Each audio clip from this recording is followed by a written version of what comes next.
한동훈의 인사정보관리단의 부실 검증이 또 논란이 되고 있습니다.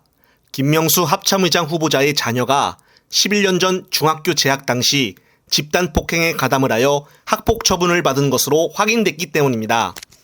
2012년 4월 27일 당시 부산 5, 6도 중학교 2학년이던 김 후보자의 딸 김모 씨를 포함한 6명은 교내 화장실에서 피의자 A씨에 대해 집단 폭행을 가했고 이후 피해 사실이 접수가 되어 5월 8일 교내에서 학폭대책심의위원회가 개최가 됐고 가해 학생 1명은 3호 처분인 교내 봉사를, 김 씨를 포함한 5명은 1호 처분인 피해 학생에 대한 서면 사과만 받은 것으로 확인이 됐습니다. 현행법상 학폭 처분은 1에서 9호까지가 있는데 1호는 가장 낮은 수준의 조치입니다.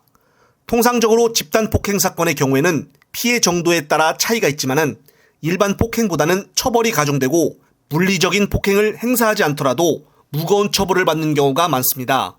집단 폭행이라는 사안의 중대성에 비하면 김 후보자의 딸이 받은 처분은 현저히 낮은 수준에 해당한다는 것입니다. 특히 김 씨가 재학했던 중학교는 부산 해군기지 인근에 있어 해군작전사령부에 근무하는 군인 자녀들이 많이 다니고 있는 곳입니다. 피해자 가족이 김 후보자와 같은 부대에 근무하거나 김 후보자의 하급자 지위에 있을 가능성이 있다는 점에서 청문회 과정에서 큰 논란이 될 것으로 보입니다. 이렇게 되면 윤석열 정부 들어와서 정순신 전 국가수사본부장 후보자와 이동관 방송통신위원장, 김승희 전 대통령실 의전비서관 등 자녀 학폭 의혹이 제기된 인사가 4명에 이르는 셈입니다. 우연이라고 해도 실수라고 해도 절대 이해할 수도 없고 인정할 수도 없는 부분입니다. 일부러 자녀 학폭이 있는 사람들만 골라서 뽑은 것이 아닌가는 생각도 가져봅니다.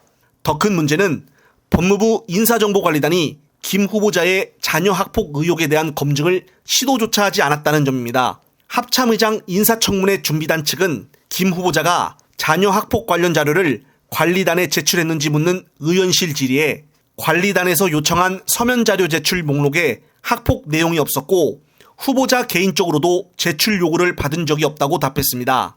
따라서 자녀 학폭 의혹으로 인사검증 부실 논란이 수차례 불거졌으나 이번에도 별다른 확인 조치를 취하지 않은 것인데요. 정말 국민들을 어떻게 알길래 별다른 확인 조치를 취하지 않았다는 것일까요? 이전에 3명이나 이렇게 큰 문제가 터졌다면 다음부터는 인사검증이 우선적으로 자녀 학폭 관련 검증부터 했어야 하는 것이 아닐까요? 이번 인사검증 실패에 대해서 또 누구 하나 책임을 지지 않는 것일까요?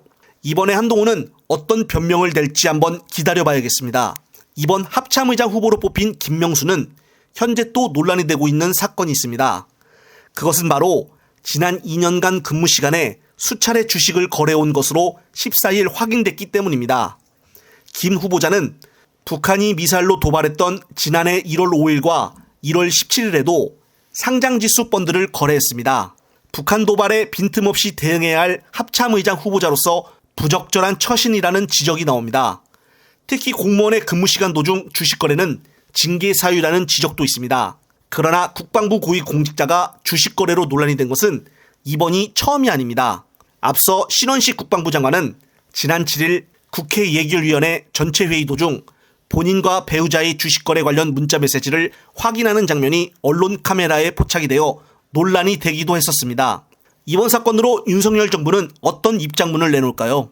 이번 또 4번째 인사참사로 인해 국민들의 분노는 식을 줄 모르고 있습니다. 끝으로 또 다른 새로운 소식이 있으면 말씀드릴 것을 약속을 드리며 이번 영상은 여기서 마무리하겠습니다.